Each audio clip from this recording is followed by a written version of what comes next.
What's up, my fellow Shield Brothers? Shield Brothers 6 here with your weekly dose of history. And today we're going to be talking about a very unique battle that took place in history. Today we're going to be talking about the Battle on the Ice. The battle between Novgorod and the Teutonic Order on April 5th, 1242. Let's get started for today. So let's talk about the background real quick. Well, the Battle on the Ice was fought between the Republic of Novgorod, led by Prince Alexander Nevsky, and the Crusader army, but led by the Livonian branch of the Teutonic Knights, on April 5th, 1242, at Lake Peparus. Hoping to exploit Novgorod's weakness in the wake of the Mongol and Swedish invasions, the Teutonic Knights attacked the neighboring Novgorod Republic and occupied Pskov, Epsgorsk, and Kupior in autumn of 1240.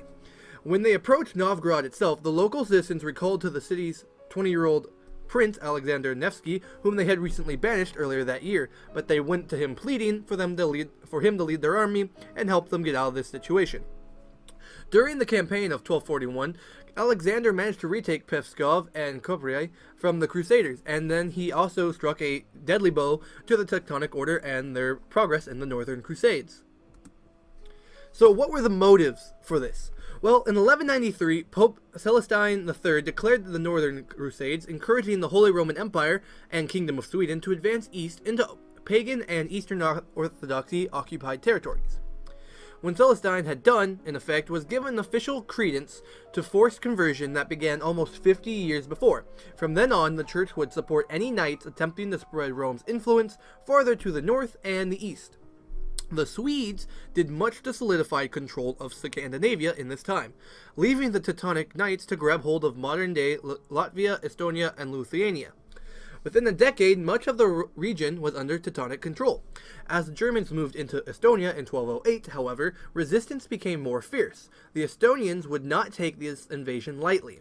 Backed by their Russian soldiers from the neighboring Novgorod Republic, the pagan natives managed to force the Teutonic Order into a 30-year slog to acquire the territory. Very, very tough warfare, inch-for-inch battle.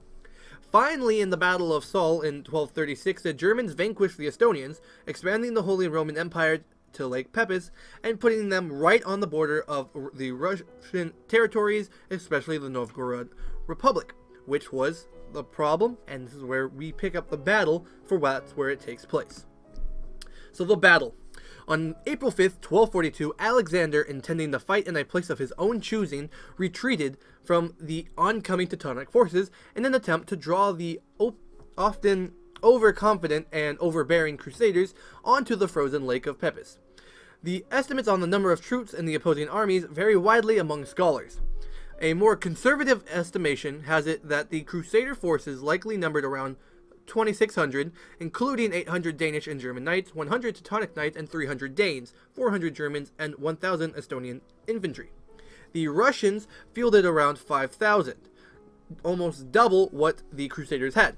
Alexander and his brother, Andres, bodyguards, or the Drusina, totaled around 1,000, plus another 2,000 militia of Novgorod, plus another 1,400 Finno-Ukrainian tribesmen, and another 600 horse archers. The Teutonic Knights and Crusaders charged across the frozen lake and reached the enemy, but they were held up by the infantry of the Novgorod militia, which had very good spear tactics, and this caused the momentum of the Crusaders' attack to slow and eventually stop, because they were still having to push across the frozen lake, which had little to no traction in their very heavily armored suits of armor. The battle was fierce, and the allied Russians fighting the Teutonic and Crusader troops on the frozen surface of the lake, often after a little more than 2 hours of close quarters fighting, Alexander ordered the left and right wings of his army, including the cavalry, which had not yet saw battle, enter the battle to aid in this crushing defeat of the Teutonic. The Teutonic and Crusader troops by that time were exhausted, and from the constant struggle of the slippery surface, as I said, and of the just well-trained troops in general, the Crusaders started to retreat in disarray after being pushed back deeper onto the ice, and the appearance of the fresh Novgorod cavalry and infantry from the left and right wings made them retreat in full panic, being a crushing defeat for the Crusader and Teutonic forces. So, what were the casualties for this? Well, according to the Novgorod First Chronicle, Prince Alexander and all of the men of Novgorod drew up their forces by the lake and by the Raven's Rock, and the Germans and Estonians rode at them. driving themselves like a wedge through their army. And there was a great slaughter of Germans and Estonians as the line held. They fought with them during the pursuit on the ice, 7 versts short of the Sibyl northwestern shore, and there fell a countless number of Estonians and 400 of the Germans, and they took 50 with their hands, and they took them to Novgorod. So, with this account, we get a very rough idea that the Crusader forces lost about half of their forces, either being prisoners of war or through death. But we're not really sure how much the Novgorod and Russian forces actually lost. So what are the effects of this battle, though? Who cares? Well, the battle is notable for having been fought largely on the frozen lake, and this given its battle name, very unique.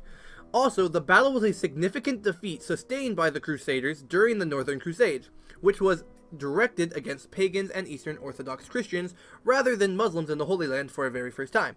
And this also was the Crusaders' defeat in the battle marked the end of the campaigns against the Orthodox Novgorod Republic and other Slavic territories for the next century. This defeat single-handedly ended the Northern Crusades for another century against the Eastern Orthodox because it decimated the strong presence of the Teutonic German forces. So here you can see a nice map of the medieval layout. You can see the medieval Livonia and etc. And you can see the Grand Duchy of Lithuania and the Battle of Seoul. And then top right at the Battle of the Lake of Pepys is the Frozen Lake. You can see that on the Republic of Novgorod top right. So you can see how there was the Livonian Order, the Bishopric of Dorpat, the Duchy of Estonia, the Republic of Novgorod. You can see how this was arranged during this time of the medieval period. So what is the legacy of this? The legacy of the battle and its decisiveness lies in the fact that it halted the eastward expansion of the Teutonic Order and established a permanent border line through the Narva River and Lake Pepys dividing Eastern Orthodoxy from Western Catholicism, which it still uses if you saw that top left map of the last slide. The Knights' defeat at the hands of Alexander's forces prevented the Crusaders from retaking Pskov, the linchpin of the Eastern Crusade. It was the very foundation for this crusade eastward. The Novgorodians succeeded in defending Russian territory, and the Crusaders never mounted another serious challenge eastward ever again. Alexander, for his efforts for Eastern Orthodoxy and the protection of his homeland, even when outcast, was canonized as a saint in the Russian Orthodox Church in 1574. It was also very made popular in Russia in the pop culture in 1938. The event was glorified in Sergei Einstein's patriotic historical drama film called Alexander Nevsky. It was released in 1938, and the movie, bearing propagandist allegories of the Teutonic Knights comparing them to Nazi Germans, with the Teutonic infantry wearing modified World War I German Stahlhelm helmets, has created a popular image of the battle often mistaken for real events.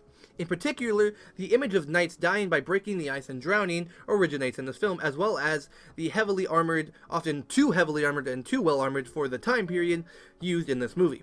Sergei Prokofiev turned his score for the film into a concert cantata of the same title, the longest movement of which is The Battle on the Ice, which are two incidents of how this Battle of the Ice and this pride taken by the Russian peoples and Eastern Orthodoxy are used in popular culture. Thank you so much for watching. I hope you enjoyed. I hope you learned a little something about Russian history and the Battle on the Ice. If you did, go ahead and leave me a like. If you did not, leave me a dislike. If you have any comments, suggestions, or concerns, you can leave that down below for me. And as always, this has been Shield Brother 6 with your weekly dose of history, and I'll catch y'all next time.